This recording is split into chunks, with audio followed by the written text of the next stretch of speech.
may 9 billion pesos collection mula sa sugar na ayon mismo sa kanya ay pinaghahatian lang ng 5 kumpanya para makontrol nila ang presyo ng asukal sa merkado.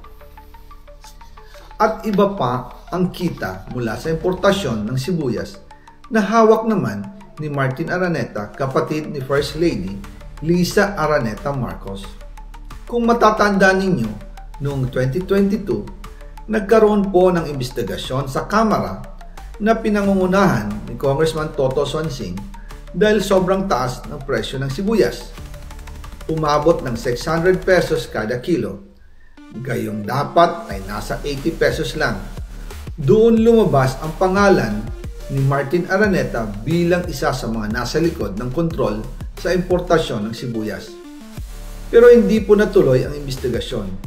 Ang sabi ni Speaker, tinawagan daw siya ni First Lady Lisa Marcos at ipinapatigil ang investigasyon. Kaya walang natuloy at walang naparusahan. Dahil pala, kontrolado ng kapatid ng First Lady ang importasyon ng sibuyas.